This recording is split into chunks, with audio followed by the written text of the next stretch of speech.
Okay, so welcome to the Sunday night broadcast. I do this every Sunday night at 8 p.m.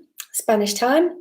And if you'd like to join the live broadcast where you can interact, ask questions or anything else, you can visit my website. There's a link below where you can sign up. And also I have a Wednesday night chat group as well, which is not recorded like this one. And you can also sign up there. I also do one-to-one private sessions, so we can take a deep dive into this. And I am going to be doing a, let me just get it up. So bright. A 5-day meeting. I think I kind of have the dates. Let's see. Yeah, 13th to the 17th of May here in Spain. I haven't put it up on my website, but that's going to be the dates. That's 5 whole days. So if you want to jot down those dates, anybody who wants to come to that. I think that's kind of sums it all up. Now down to the serious business of life. Excuse me, it's very cold in here today. I live in it feels like a barn at this time of year. Oh, thanks, Keel. Yeah.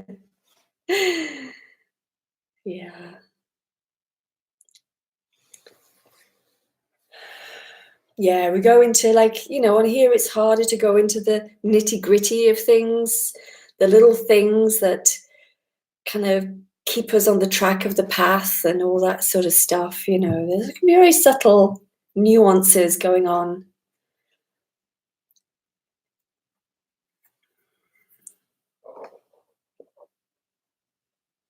So in all the years that I've been alive, at least I think so, and all the years I've been speaking, or whatever it is that I do, which I'm not really sure anymore, but it just happens because I love it, and I just love it. More of an exploration these days.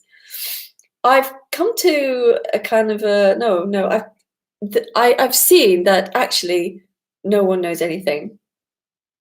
Of all the spiritual teachers I've ever been to, of all the people I've ever spoken to, of all the things I've ever read, heard, whatever, no one seems to know jack shit in the end.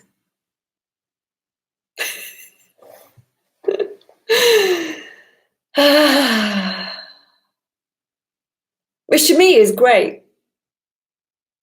To realize that there's absolutely nothing that can be known. I don't know if there's anything to know. I don't know. I couldn't tell you that. But I can't see there's anything that can be known. Not for certain. Not for absolute certainty. I wouldn't know that. But there's a kind of a liberation in that. Not a liberation or a collapse of the me or a full-on experience of anything. Just a realization, like when you realize 2 and 2 make 4. A realization that is actually very liberating. Because then there's no need to know or no need to know. It's just gone. The whole process of trying to know just goes. And what you're left with? Well, nothing. Just not left with anything. It just is what it is. And that's it. And nothing can seem to be pinned down or grasped. In my experience, what do I know? I don't know anything. Someone might argue with that. But, as far as I'm concerned, they can argue all they like. It makes no difference because I don't know what they're saying. I don't know what they're arguing for. I don't know what people argue for. I don't know what people are trying to say when they're arguing about what this is. It doesn't make any difference because there's no conclusive evidence about anything. There's just sitting here in a room. There's a table, computer. But apart from that, that's it. But at the same time, there can be that looking for something which is normally taught, or there can be a suffering and there's trying to find a way out of suffering.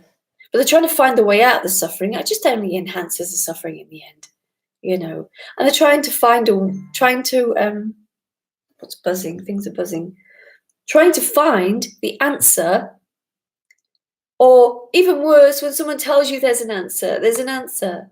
Or even worse, there's an answer, there is no answer, and you can't find it. But in order to not find it, something has to happen, which is like, kind of mad. All these things create attention and a seeking. And in the end, no one seems to know jack shit about anything.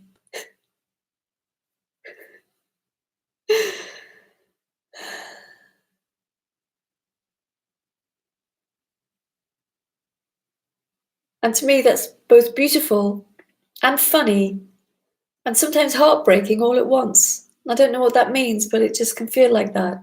It's just like, oh, it's just, wow, it's too much. The poor brain can't take it. The brain can't understand what this is. It's impossible. All it can do is look in concepts and ideas and beliefs and things that have been taught. Or someone shared something. That seems to make sense. That seems reasonable. Let's go down that path. On that path's over, let's go down that path. I've been down lots of mental paths. That felt reasonable at the time. It felt totally like they make sense. But now none of them make any sense. Nothing makes any sense. Doesn't mean I don't enjoy life. I do, mostly. But none of those things make sense. Finding an end to this, or an answer to this, makes no sense.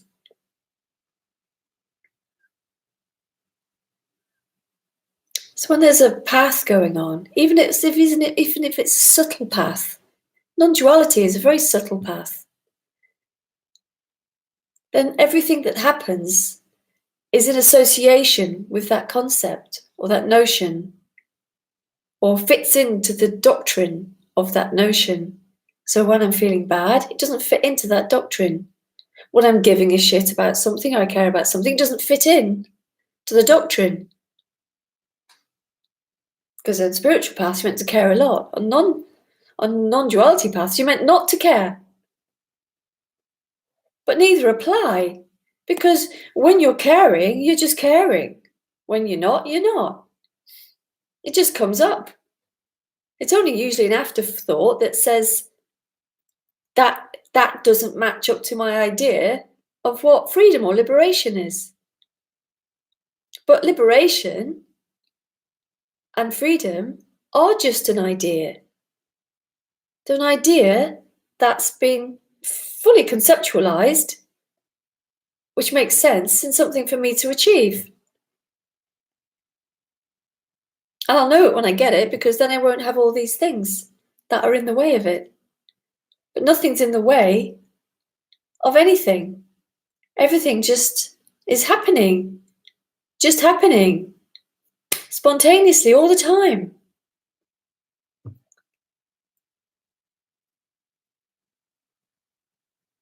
Seemingly so. But I have to use words in order to talk. But you have to see, it's best to see through the words and see the intention that's behind the words. The words themselves are not important. It's the intention in the words. I try not to overuse words, because then they become dogma, don't they? The overuse of words and the establishment of established statements could then become something. And then to the listener, it feels like something. Oh, she's saying something. She's seeing something I'm not. But you see, that's not true. Because I'm not there. And you're not here. So we don't know what each other is experiencing at all. We can never know. It'll always be a mystery. It doesn't matter what I say. You'll never know. It doesn't matter what anybody says about what they're experiencing. They're just words coming out of somebody's mouth. All there is. is what is here. Not what somebody else is saying. What they're saying are just words and things.